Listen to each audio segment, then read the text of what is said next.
Shohei Ohtani finds himself at the center of a betting scandal.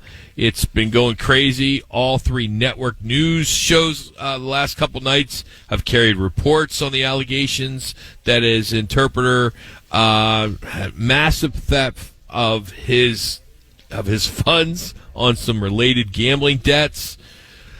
But Shue kind of, working hard, almost at the end of the internet. It's been kind of breaking this down. Got some interesting stuff to pass along.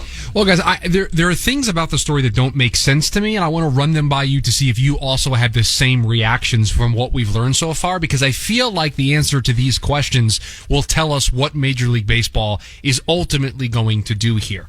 Thing number one that bothers me is the changing of the stories. The initial story that the interpreter told ESPN is, oh, nope, I told Shohei about this. He offered to help. I stood there with him while he wired the money to the bookie's associate, and I told him that I would pay him back. That was story number one. And then I think after they realized that was probably bad news for Shohei Ohtani, they said, no, massive theft has been uncovered here. That's really what happened, not the first story. That's the first thing that bothers me. The second thing that bothers me about this is $4.5 million, and Shohei Ohtani knows nothing about what's going on. If we are to believe the second part of the story, you have no idea that $4.5 million is just missing.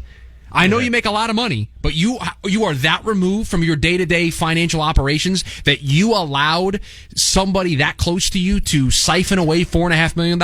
And oh, by the way, wire transfers are not easy, guys. You don't just accidentally transfer $500,000 without your phone ringing. Like, Rock, if you tried to wire money from my bank account right now while we were on the air, my bank would call me and be like, hey, are you doing this? Yeah. So to say that Shohei Ohtani had no idea what was going on just feels so hard to believe right now.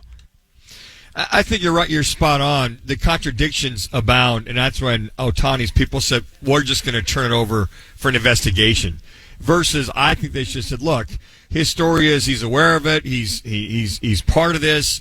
We're looking to clear this up. Whatever they want to say that's truthful. Because if you're not truthful or you're changing your story, eventually you're going to be found out one way or the other. And the other scenario we talked about a little bit in the break, too, is if you're wiring money to an illegal gambling outfit, if it's California, wherever it is, we're looking at potential wire fraud on top of this. Now, is that still you've given full autonomy? Does the interpreter have power of attorney that he can, that the CPAs, the accountants that are, and the bank members have your cash, or whoever's holding that much money? Because not a lot of banks in one account, because they only insure up to $250,000. That isn't part of something. So on top of that, who else is involved? If Ohtani didn't know about it, then went behind his back to do this. So there's all kinds of minutia involved in the background of this story. So eventually somebody's going to have to come clean. So a story just dropped on ESPN.com. Tisha Thompson, who's been doing the reporting on this, she's the one who sat down with the interpreter in the first place for that 90-minute conversation that started all of this. She kind of put together the timeline. So I'll share this information with you guys. So it's 7:30 p.m. Eastern on Sunday. Now remember, the teams are in Korea at this point, so it's the next morning there. But 7:30 p.m. Eastern time on Sunday, Manfred finds out something's going on with Ohtani. Something concerning is just out in the ether. A source later said that MLB started to seek answers from federal authorities in California early Monday, but received no response. 3 p.m. Eastern on Monday, so the next day, ESPN reaches out to Ohtani's agent to ask about the information that they found, including the 2 transfers.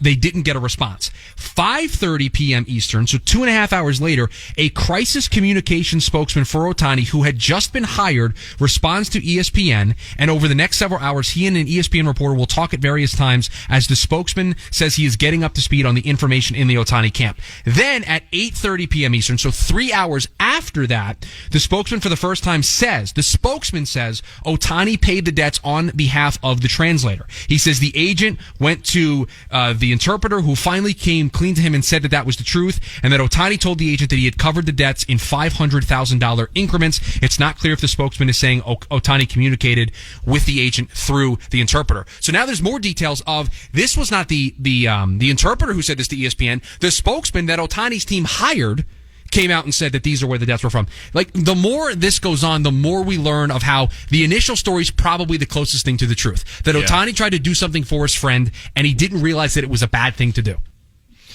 Yeah, I think that just things that pop up. You think of, okay, the money, $4.5 million, whatever the amount is, $4.5 million total. and illegal gambling site. There's IRS might want to get involved with this as well too, because you got to report.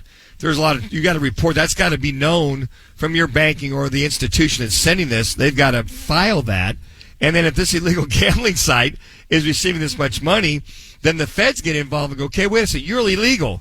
We're gonna come after you, and then you got all this money. There's IRS gets involved. The feds are gonna be all over this. So guys, they don't talk to the interpreter until 10:30 p.m. Eastern on Tuesday. So all of this other information they learned before talking to the interpreter. Wow.